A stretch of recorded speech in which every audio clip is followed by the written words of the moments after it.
so we have 5 different resolutions. The first one, as we see on our screen, is 1268, providing for an increase in wastewater rates to be reflected on customer bills beginning November 2012. This will be the first of 2 readings. So, are there public comment on this resolution? Is there any other comment or question? Commissioners? Mr. Coley, resolution 1268, roll call vote. You have a motion. Oh, excuse me. So moved. We have a motion Second. and a second. Commissioner Cannell. Commissioner Robinson. Commissioner Simmons. Aye. Commissioner Thompson. Aye. Commissioner Williams. Aye. Resolution 1268 has passed on first reading. Very good. 1269, requesting city council approval of bond issues for electric, gas, and wastewater divisions. Here's our summary up there. We have a motion and a second. Are there other comments, public comments on this resolution? Commissioner questions or comments? Mr. Coley? Commissioner Cannell. Commissioner Robinson. Aye. Commissioner Simmons. Aye. Commissioner Thompson. Aye. Commissioner Williams. Resolution 1269 has passed. 1270, requesting authorization for short-term line of credit to the gas division. Again, it's summarized up there. Need a motion? Second. One question I might have. We have to do this every year. Is it state law says we have to do it every year? State law says it can only be a 1-year note. But we haven't used it in 4 years? We have not used it in 4 years. Public input on this resolution. Seeing none, Mr. Cole, please call the roll. Commissioner Cannell. Aye. Commissioner Robinson. Commissioner Simmons. Aye. Commissioner Thompson. Aye. Commissioner Williams. Resolution 1270 has passed. 1271, requesting approval for the fiscal year 2013 budget appropriations. That's summarized up there. Need a motion? So moved. Second. Motion and second. Public comment. Mr. Cohen, please call the roll. Commissioner Cannell. Aye. Commissioner Robinson. Aye. Commissioner Simmons. Aye. Commissioner Thompson. Aye. Commissioner Williams. Resolution 1271 is passed. 1272, requesting commitment authority for goods and services that will be paid for on or after July 1, 2013. Need a motion? Second. We have a motion and second. Do we have public comment or questions? Roll call vote, please. Commissioner Cannell. Aye. Commissioner Robinson. Aye. Commissioner Simmons. Aye. Commissioner Thompson. Aye. Commissioner Williams. Resolution 1272 is passed. Thank you. Thank you. I think we're made it through. We're ready for our president's report. We thank you for your time and attention for that. It's a very long presentation, but all those are essential elements for you all to understand. And now we have some really good news. Susan Edwards will share with us recognition that we received from TPA related to green power. Very quickly, I know y'all had a long meeting. I'm going to take you back in time a little bit. We talked a little bit about the Green Power Switch program earlier this year. We've actually been involved with this program with TBA since 2000, and the photo you see here is from our kickoff event back in 2000 at the City County building. We were one of the earliest distributors to participate in this pilot program that TBA started, and part of our support included a major marketing campaign to make sure that our customers were aware and able to participate in the program.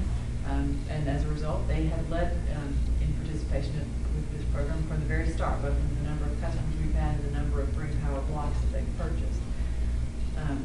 This chart shows a little bit about what that trend has looked like. If you go back to the first full year of 2001, we were our customers bought about 40,000 blocks during that first year, and that amount has increased every year till the past couple of years, where we've talked about it just over 130,000 blocks purchased. We have about 2,200 customers at the end of April who are participants in the program. They're buying a little over 11,000 blocks per month. So we have good participation. All but about 100 of those customers are residential customers. And is about 70% of our block purchases are by a minimum purchase amount to be able to consider themselves as Green Power Switch customers. So we have a good mix, and the program seems to appeal to a good mix of our customers. Their participation led us this year to be recognized by TVA. This is a picture of Carrie Brill, who is our environmental stewardship staff person, at a meeting that was held in Memphis back in April. TVA, whose representative is there on the right, presented us with 2 awards, and one of those is the Leader of the Year, which we have here, that represents the highest total volume of Green Power Switch megawatt hours sold. KV customers bought more than the customers of any other distributor in the valley in absolute numbers of megawatt hours, about 20,000 in 2011. We also received the Transformer of the Year award, which looks a lot like the Leader of the Year award, for the highest percentage of total customers participating in Green Power Switch. So we have a high absolute number of blocks being sold and a high participation rate among our customers. We also wanted to call out one particular customer. This gentleman in the middle is Gordy Bennett. He's an executive with UT Knoxville. They are the largest single customer purchaser of Green Power Switch in the entire valley. They purchase more blocks as an individual customer than anyone else in the whole TVA region. So they were on hand to receive a presidential award that TVA gave them, along with a couple of their students who work with them on their green initiative. So we were very happy and pleased for them. They've been a supporter of the program since the very earliest days. They were an early purchaser back when it first started, and they have continued to grow their participation every year. Just in closing, we will continue to be involved with TVA as they refine this program. You all recall back in February you approved the extension of new pilots for the pure solar option and the renewable energy credits option that are now being tested among several of the TVA distributors, and we'll continue to be involved in that as what our customers are interested in. So I'm happy to answer any questions. It's very quick. Susan, I want to commend you on that. I was wondering, do the chamber and city and county recognize these efforts when it comes to what we have to offer here in our area when people looking to relocate here? Because I know that makes a big difference to know these type of things when you talk about relocating and coming here, or maybe setting up shop with another company or whatever. Just wondering if they recognize that. As a matter of fact, I was at a chamber event earlier this week where they were recognizing some green achievers, and the chamber has got a program in place right now where companies can go and register as being green achievers, and they talked in their talk that day about how important it was in their recruitment efforts. People are starting to look at this, and it is becoming important, not only for what we offer, but for other initiatives in the community. So yeah, I think it is becoming more important in their recruitment efforts.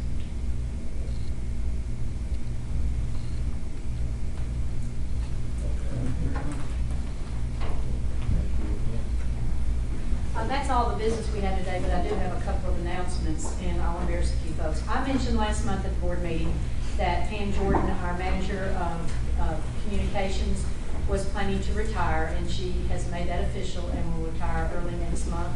I've known Pam since 1976 and have never known a person who's more efficient and effective in her job. So we will miss you greatly, and Leslie is assuming her department's responsibility. So as we go forward, I said last month, if it's all screwed up now, it's Leslie's.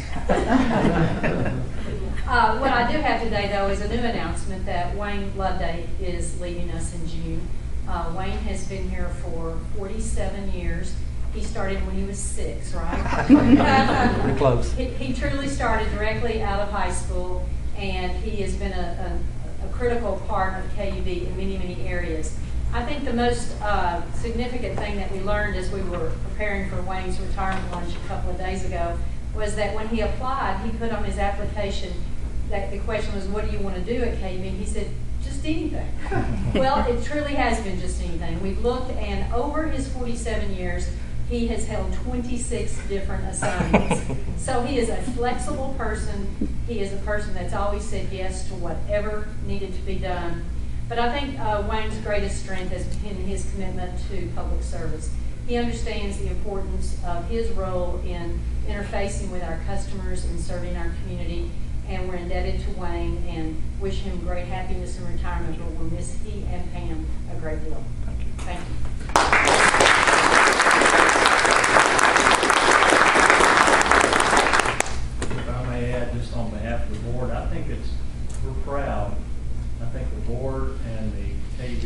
organization. To me, it's always a proud moment to see somebody retire from an organization.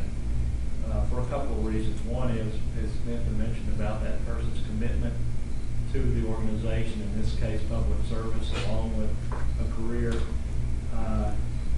But also that the organization itself could provide a vehicle for a person to have a career and to retire from that career in a good way. And to me, that's a proud moment. So I salute you two that are moving on to other steps in your life, but I also say the organization needs to be saluted, but for providing a career that these two and others can be proud of. So thank you very much to both of y'all for your long-term service. So we are in adjournment. Did somebody come in? Did y'all want to address the board for any particular reason, or just? No, sir, we were just observing. Okay, that's fine. Well, we're adjourned.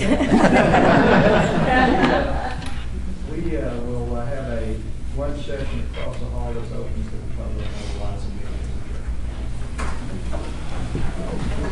is adjourned.